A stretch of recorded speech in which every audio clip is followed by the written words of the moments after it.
បាទថ្ងៃនេះគឺមានអ្វីប្លែកមកចង់ចាច់ជូនបងប្អូនទាំងអស់គ្នាបាទយើងមានសាប៊ូរីងក្នុងការដែលសម្អាតនៅព្រឹកនេះបាទសាប៊ូនេះក៏ជាបងប្អូនទាំងអស់គ្នាស្គាល់ហើយបាទអញ្ចឹងនៅព្រឹកនេះសកម្មភាពបាទរបស់និស្សិតរបស់យើងមានការសម្អាតបាទអញ្ចឹងមុនដំបូងយើងក៏ទៅមុខគម្របវាហើយបន្ទាប់មកបងប្អូនត្រូវការចាក់វាចូលទៅក្នុងទឹកដើម្បីឲ្យវាមានក្លិនក្រអូបហើយយើងត្រូវការមើលគម្របវាបិទទៅវិញបន្តមកទៀតយើងត្រូវតែយកសាប៊ូនេះដាក់ឲ្យបានត្រឹមត្រូវហើយបន្តមកទៀតគឺយើងត្រូវការបង្ហូរទឹកបន្ថែមទៀតដើម្បីវាចេញពពុះឲ្យបានល្អនៅក្នុងធុងហ្នឹងដើម្បីឲ្យយើងសម្អាតទៅវាអាចជ្រះល្អអញ្ចឹងណានេះគឺជាអ្វីដែលយើងធ្វើបាទយើងត្រូវយកម៉ប់បាទដើម្បីជ្រលក់ទៅក្នុងធុងសាប៊ូហើយបន្តមកទៀតគឺយើងត្រូវការពូតម៉ប់ហ្នឹងឲ្យស្ងួតដើម្បីយើងអាចជូតការ៉ូបានល្អផងដែរអញ្ចឹងនេះគឺជាសកម្មភាពដែលខ្ញុំកំពុងតែបាទពូតម៉ប់ឲ្យស្ងួតហើយគឺយើងយកម៉ប់នោះទៅជូតនៅក្នុងសាលថ្វាយអង្គមតែម្ដងបាទចឹងមកពោលតើគ្នាបាទតាមដានសកម្មភាពរបស់ខ្ញុំនៅព្រឹកនេះ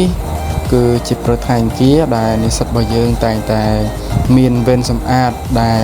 លោកប្រធាននិស្សិតបានចាត់ចែងទៅតាមតារាងធម្មតាផងដែរបាទនេះគឺជាសកម្មភាពដែលខ្ញុំជូតនៅលើសាលថ្វាយអង្គម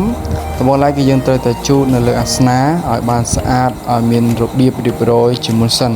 អញ្ចឹងនៅលើអាសនៈពិតជាសំខាន់គឺជាកន្លែងដែលគ្រូគង្វាលដែលគាត់អធិប្បាយព្រមទូលរបស់ព្រះជាម្ចាស់អញ្ចឹងយើងត្រូវតែ focus ទៅលើ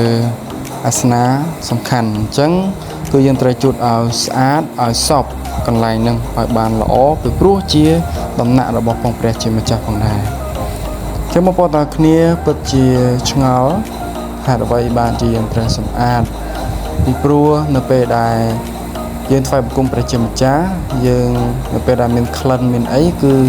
ពិបាកមែនតើបងប្អូនបាទពិតជាមិនអាចឲ្យយើងមានអារម្មណ៍នឹងការថ្វាយបង្គំផងដែរអញ្ចឹងសំខាន់ទីមួយគឺក្លិនឬក៏បរិស្ថានទីធ្លាឲ្យបានស្អាតនេះគឺជាសកម្មភាពមួយផ្នែកដែលយើងសម្អាតនៅក្នុងសាលថ្វាយបង្គំហើយមានមួយផ្នែកទៀតដូចជាការជូតកញ្ចក់បាទជូតកញ្ចក់ជាដើមហើយជូតតុជូតកៅអីផ្សេងទៀតហើយចំណែកខ្ញុំគឺគ្រាន់តែជូតការ៉ូនៅលើសាលថ្វាយបង្គំនិងការ៉ូនៅកន្លែងដែលគេថ្វាយបង្គំផងដែរចឹងនេះគឺជាសកម្មភាពរបស់ខ្ញុំចឹងបងប្អូនទាំងគ្នាអាចតាមដានសកម្មភាពរបស់ខ្ញុំបានហើយបងប្អូនជួយ follow page របស់ខ្ញុំហើយខ្ញុំនឹងមានសកម្មភាពប្លែកៗឬក៏សកម្មភាពដែលនិស្សិតតែងតែធ្វើជាប្រចាំនៅក្នុងសាលាព្រះគម្ពីរមេត្តាកម្ពុជាហើយយើងខ្ញុំគឺជានិស្សិតនៅសាលាព្រះគម្ពីរមេត្តាកម្ពុជាដែលខ្ញុំជារៀននៅឆ្នាំទី2ហើយនៅឆ្នាំនេះបាទអញ្ចឹងក៏សូមស្វាគមន៍ហើយសូមស្គាល់ដល់បងប្អូនទាំងអស់គ្នាផងដែរអញ្ចឹងសូមបងប្អូនបានទស្សនាហើយក៏រីករាយនឹងការដែលមើលចុងក្រោយសូមអរគុណបងប្អូនទាំងគ្នាដែលបានទស្សនានៅវីដេអូរបស់ខ្ញុំ